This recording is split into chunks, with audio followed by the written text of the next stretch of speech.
ಎಲ್ರಿಗೂ ನಮಸ್ಕಾರ. ಚಿಣ್ಣರ ಕಲಿಕೆಗೆ ಸ್ವಾಗತ. ಮಕ್ಕಳ, ಇವತ್ತು ಭಗವದ್ಗೀತೆಯ 9ನೇ ಅಧ್ಯಾಯವನ್ನು ಪ್ರಾರಂಭ ಮಾಡೋಣ. ಶ್ರೀಕೃಷ್ಣ ಅರ್ಜುನನಿಗೆ ರಾಜವಿದ್ಯಾ ರಾಜಗುಹ್ಯ ಯೋಗವನ್ನು ಉಪದೇಶ ಮಾಡ್ತಾನೆ. ಇದು ಏನಂದರೆ ಇದೇನು ಜ್ಞಾನ ಅಂದರೆ ವಿಶೇಷವಾದ ಜ್ಞಾನ, ವಿಜ್ಞಾನ ಸಹಿತವಾದ ಜ್ಞಾನ ಅಂತಲೇ ಹೇಳ್ಬೋದು. ಎಲ್ಲ ವಿದ್ಯೆಗಳಿಗೂ ರಾಜ, ಎಲ್ಲ ರಹಸ್ಯಗಳಿಗೂ ರಾಜ, ತುಂಬ ಪವಿತ್ರವಾಗಿರ್ತಕ್ಕಂಥದ್ದು, ಅತ್ಯುತ್ತಮವಾಗಿರ್ತಕ್ಕಂಥದ್ದು, ಮತ್ತು ಡೈರೆಕ್ಟಾಗಿ ನಮಗೆ ರಿಸಲ್ಟ್ಸ್ ಕೊಟ್ಬಿಡುತ್ತೆ. ಧರ್ಮಯುಕ್ತವಾಗಿರ್ತಕ್ಕಂಥದ್ದು, ಸಾಧನೆ ಮಾಡಲಿಕ್ಕೆ ಭಾಳ ಸುಲಭವಾಗಿರ್ತಕ್ಕಂಥ ಮಾರ್ಗ ಇದು. ಈ ಒಂದು ತತ್ವಜ್ಞಾನವನ್ನು ನಾವು ಅವನು ಕೊಟ್ಟಿರೋ ಧರ್ಮದಲ್ಲಿ ಶ್ರದ್ಧೆ ಇಲ್ಲದ ಪುರುಷರು ಏನಾದರೂ ಅವ್ರಿಗಾಗೋದೇ ಇಲ್ಲ, ಅವರು ಅಂಥವ್ರು ಅದನ್ನು ಉಪಯೋಗಿಸ್ಕೊಳ್ಳೋದು ಇಲ್ಲ. ಅವ್ರಿಗೆ ನನ್ನ ಸಾನ್ನಿಧ್ಯ ಅಂದರೆ ಕೃಷ್ಣನ ಸಾನ್ನಿಧ್ಯ ಪಡೆಯಲ್ಲ.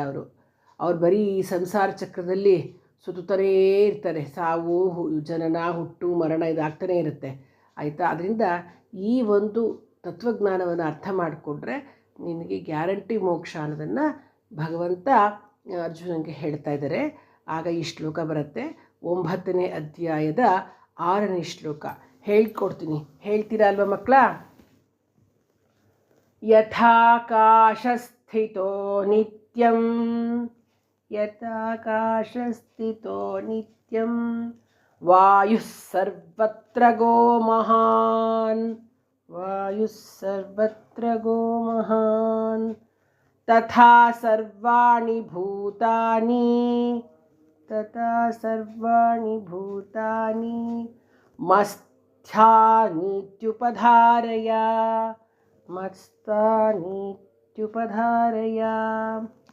ಯಥಾಕಾಶಸ್ಥಿತೋ ನಿತ್ಯಂ, ಯಥಾಕಾಶಸ್ಥಿತೋ ನಿತ್ಯಂ ವಾಯುಃ ಸರ್ವತ್ರ ಗೋ ಮಹಾನ್, ವಾಯುಃ ಸರ್ವತ್ರ ಗೋ ಮಹಾನ್ ತಥಾ ಸರ್ವಾಣಿ ಭೂತಾನಿ, ತಥಾ ಸರ್ವಾಣಿ ಭೂತಾನಿ ಮಸ್ತ್ಯಾನೀತ್ಯುಪಧಾರಯ, ಮಸ್ತಾನೀತ್ಯುಪಧಾರಯ.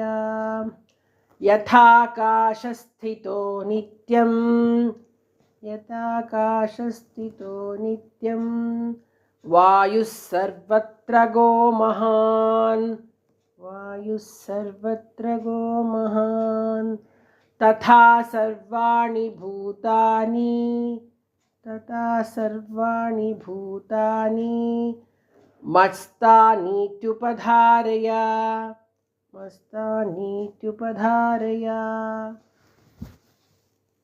ಏನಪ್ಪ ಈ ಶ್ಲೋಕ ಅಂತಂದರೆ, ಯಾವ ರೀತಿ ಆಕಾಶದಿಂದ ಉತ್ಪತ್ತಿಯಾಗಿ ಎಲ್ಲೆಲ್ಲೂ ಸಂಚಾರ ಮಾಡುತ್ತಲ್ಲ ಮಹಾನ್ ವಾಯು, ಈ ಗಾಳಿ ಆಕಾಶದಿಂದ ಉತ್ಪತ್ತಿಯಾಗಿ ಎಲ್ಲ ಕಡೆನೂ ಪ್ರಸಾರ ಆಗುತ್ತಲ್ವ, ವಾಯು ಅಂದರೆ ಗಾಳಿ ಬೀಸುತ್ತಲ್ವ, ಇದ್ರೂ ಯಾವಾಗಲೂ ಆಕಾಶದಲ್ಲೇ ಇರುತ್ತೋ ಹಾಗೆ ನನ್ನ ಸಂಕಲ್ಪದಿಂದ ಉತ್ಪತ್ತಿಯಾದ್ದರಿಂದ ಸಮಸ್ತ ಜೀವಿಗಳು ನನ್ನಲ್ಲಿಯೇ ಇರುತ್ತವೆ ಅಂತ ತಿಳಿದುಕೋ ಅಂತ ಹೇಳ್ತಾರೆ. ಅಂದರೆ ಗಾಳಿ ಆಕಾಶದಲ್ಲೇ ಬೀಸಕ್ಕೆ ಶುರು ಮಾಡಿದ್ರೂ ಆಕಾಶದಿಂದಲೇ ಹುಟ್ಟಿ ಆಕಾಶದಲ್ಲಿ ಸಂಚರಿಸಿದ್ರೆ ಆಕಾಶದಲ್ಲೇ ಇರುತ್ತೆ. ಅದಕ್ಕೆ ಆಕಾಶನೇ ಆಧಾರ ವಾಯುಗೆ. ಅದೇ ರೀತಿಲಿ ಪ್ರಾಣಿಗಳಿಗೆಲ್ಲ ಪ್ರಾಣ ಇರೋದೆಲ್ಲ ಪ್ರಾಣಿಗಳು, ಮನುಷ್ಯರಾಗಲಿ ಜೀವಿಗಳಾಗಲಿ ಎಲ್ರಿಗೂ ಪರಮಾತ್ಮನೇ ಆಧಾರ. ಪರಮಾತ್ಮ ಆಕಾಶದಂತೆ ಶುದ್ಧವಾದ ವಸ್ತು, ವಾಯು ಮನುಷ್ಯನಂತೆ ನಾನಾ ವಾಸನೆಗಳಿಂದ ಕೂಡಿದಾಗಿರುತ್ತೆ. ಹೌದಾ? ಮನುಷ್ಯನಿಗೆ ಹೇಗೆ ಅದು ಇದು ಎಲ್ಲ ಥರದ್ದು ಅವನಿಗೆ, ಅವನಲ್ಲಿ ಆಸೆ ಆಕಾಂಕ್ಷೆ ಪ್ರತಿಯೊಂದು ಎಲ್ಲ ಹೇಗಿರುತ್ತೋ ಅವನಿಗೆ, ಹಾಗೆ ಗಾಳಿನೂ ಅಷ್ಟೇ. ಆ ಗಂಧ, ಈ ಗಂಧ, ದುರ್ಗಂಧ, ಸುಗಂಧ ಎಲ್ಲವನ್ನ ಸೇರಿಕೊಂಡಿರುತ್ತೆ ಅಲ್ವಾ? ಹಾಗೆಯೇ ವಾಯುವಿನ ಒಂದು ನ್ಯೂನತೆಗಳು, ಅತಿರೇಕಗಳು ಎಲ್ಲ ಆಕಾಶದ ಮೇಲೆ ಯಾವ ಪರಿಣಾಮವನ್ನು ಬೀರೋದೇ ಇಲ್ಲ. ಹಾಗೆಯೇ ನಮ್ಮಲ್ಲಿರೋ ಯಾವ ಸಮಸ್ಯೆಗಳು ಭಗವಂತನ ಮೇಲೆ ಪರಿಣಾಮ ಬೀರಲ್ಲ. ಆಕಾಶದಲ್ಲಿ ದಿನಾ ಗಾಳಿ ಬೀಸ್ತನೇ ಇರುತ್ತೆ, ದಿನಾ ಇದ್ದೇ ಇರುತ್ತೆ ವಾಯು. ಹಾಗೆ ನನ್ನಲ್ಲಿ ಕೂಡ ಎಲ್ಲ ಜೀವಿಗಳು ಸ್ಥಾನ ಮಾಡಿಕೊಂಡಿವೆ. ಆಕಾಶದಲ್ಲಿ ವಾಯು ಇದ್ದರೂ ವಾಯುವೊಡನೆ ಆಕಾಶ ಅಂಟ್ಕೊಂಡಿಲ್ಲ. ಹಾಗೆ ನಾನು ಅಷ್ಟೆ, ನಿಮ್ಮ ಜೊತೆನೇ ಇದ್ದರು, ನಿಮ್ಮಲ್ಲೇ ಇದ್ದರೂ ನಾನು ನಿಮ್ಗೆ ಯಾವಾಗ ನಿಮ್ಮ ಒಂದು ಪಾಪ ಪುಣ್ಯಗಳು ಯಾವುದಕ್ಕೂ ಕೂಡ ಅಂಟ್ಕೊಳ್ಳಲ್ಲ. ಕೆಸರಿನ ಕಮಲ ಇರುತ್ತಲ್ಲ ಅದೇ ಥರ ಏನಾಗುತ್ತೆ, ಕೆಸರಲ್ಲಿ ಕಮಲ ಇದ್ದರೆ ಆ ಒಂದು ಚೂರು ಕೊಳ್ಕೋ ಅದಕ್ಕೆ ಅಂಟ್ಕೊಳ್ಳಲ್ಲ. ಹಾಗೆಯೇ ಎಲ್ಲ ಪ್ರಾಣಿಗಳದ್ದು ಪರಮಾತ್ಮದಲ್ಲಿದ್ದರೂ ಕೂಡ ಪರಮಾತ್ಮ ಪ್ರಾಣಿಗಳಿಗೆ ಅಂಟ್ಕೊಂಡಿರಲ್ಲ. ನೀರಿನ ಮೇಲೆ ಹೇಗೆ ಬಿಂದುಗಳು, ಕಮಲದ ಎಲೆಯ ಮೇಲೆ ನೀರು ಬಿಂದುಗಳು ಹೇಗೆ ಜಾರ್ಕೊಂಡು ಹೊಟ್ಟೋಗ್ಬಿಡುತ್ತೆ, ಅದು ಅಂಟಲ್ಲ. ಹಾಗೇ ನಾನು ಕೂಡ. ಆದ್ರೇ ಮನುಷ್ಯನ ಜೀವನ ಏನು ಗೊತ್ತಾ, ಕ್ಷಣಿಕವಾಗಿರುತ್ತೆ. ಅದು ಕೂಡ ನೀರಿನ ಮೇಲಿನ ಗುಳ್ಳೆಗಳ ಥರ. ಇವಾಗ ನದಿ ಒಂದು ನೀರಿರುತ್ತೆ ಅಂತ ಇಟ್ಕೊಳ್ಳಿ, ಒಂದು ಗುಳ್ಳೆ ಬಬ್ಬಲ್ ಫಾರ್ಮ್ ಆಗುತ್ತೆ ಅಂತ ಇಟ್ಕೊಳ್ಳಿ. ಏನಾಗುತ್ತೆ, ಸ್ವಲ್ಪ ಹೊತ್ತಿರುತ್ತೆ ಅಷ್ಟೇ, ಆಮೇಲೆ ಠಪಕ್ಕಂತ ಒಡೆದೋಗುತ್ತೆ. ಹಾಗೆ ನಮ್ಮ ಜೀವನವೂ ಕೂಡ ಕ್ಷಣಿಕವಾಗಿರ್ತಕ್ಕಂಥದ್ದು. ಹಾಗಾಗಿ ಬಿಂದುಗಳು ನೀರಿನಲ್ಲಿ 108 ಇದ್ದರೂ ಕೂಡ ಸ್ವಲ್ಪ ಹೊತ್ತಿದ ನಂತರ ಎಲ್ಲ ನೀರಿಗೆ ಸೇರ್ಕೊಂಡ್ಬಿಡುತ್ತೆ.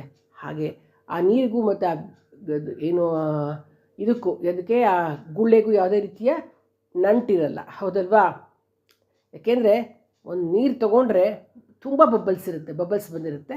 ನದಿನಲ್ಲಿ ನೀರು ಹರಿತಾ ಇರುತ್ತೆ, ಬಬಲ್ಸ್ ಇರುತ್ತೆ.